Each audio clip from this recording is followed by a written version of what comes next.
They didn't expect your silence to echo louder than your words. When you stopped explaining, when you stopped chasing, when you chose peace over chaos, they didn't just notice. They felt it. Your calm unnerved them. Your distance shattered their illusion of control. Because silence, when rooted in strength, speaks louder than any emotional outburst ever could. And now, they're losing it. Not because you screamed, begged, or pleaded, but because you simply walked away without a sound. This is the hidden power of Stoicism, and this is your moment. In a world addicted to reaction, silence is rebellion. We live in an age where over-explaining is expected, where chasing validation is normalized, where the loudest voice often wins the argument. But Stoicism teaches us something radically different, that true strength is quiet, measured, and unshakably internal. Marcus Aurelius didn't need applause. Epictetus didn't crave approval. Seneca didn't chase people who didn't respect his time. They lived by a higher code, one that taught them to rule over their emotions, not be ruled by them. And today, you're learning to do the same. That silence after betrayal, that space after disrespect, that peace you choose instead of drama, that's not weakness, it's your inner fortress. Stoicism isn't just about suppressing emotion, it's about mastering it. It's about realizing that he who angers you controls you, and therefore to reclaim your peace, you must master your reaction. When you go silent, when you no longer need to be understood or validated, you become a mystery, and nothing shakes someone more than a man who is unmoved. Let's be clear, you didn't go silent to punish them.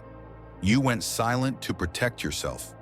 When manipulation, gaslighting, or disrespect enter your space, you have two options: react emotionally or respond stoically. The manipulator thrives on emotional reaction. They poke until you break.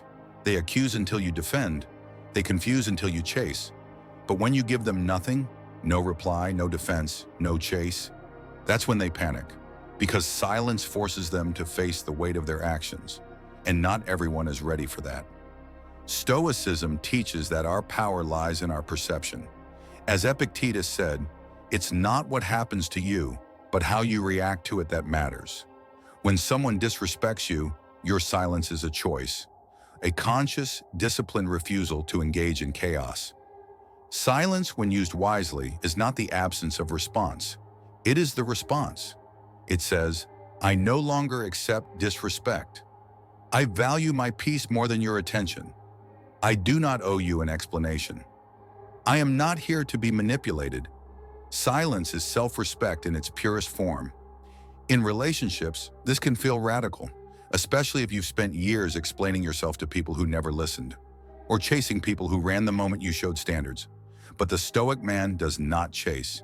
He invites, he leads, he sets the tone, and allows only those who respect his silence to stay. In today's world, you might be called cold, distant, arrogant. Why? Because you've chosen not to play the emotional games. You didn't respond to her 2 a.m. guilt trip text. You didn't react to the passive-aggressive comments at work. You didn't attend the drama-filled family gathering. And now they say you've changed. Good, you have changed. You've stopped explaining your worth. You've stopped engaging in every battle. You've stopped giving energy to people who only drain it. And they're losing it because they can't use the old tactics anymore. They can't bait you into conflict. They can't guilt you into staying. They can't confuse you into submission.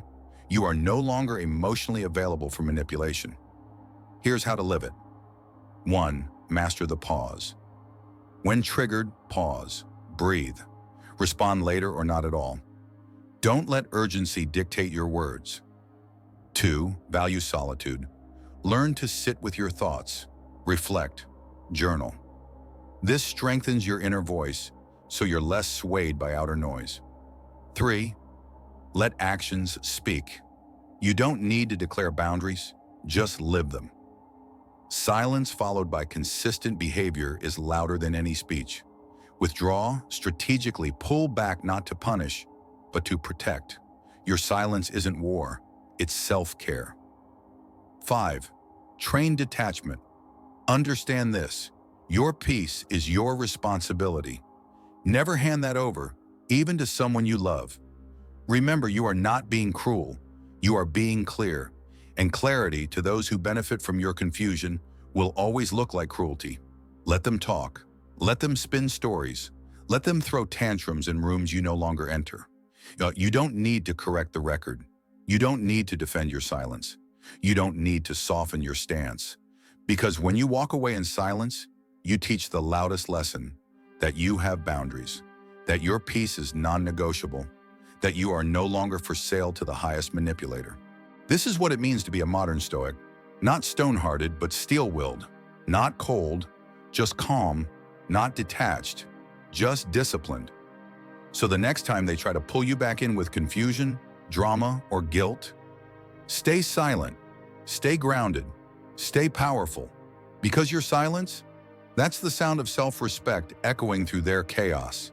And they're not just hearing it, they're losing it. Subscribe for more Stoic wisdom. Stay strong, stay Stoic. See you in the next video.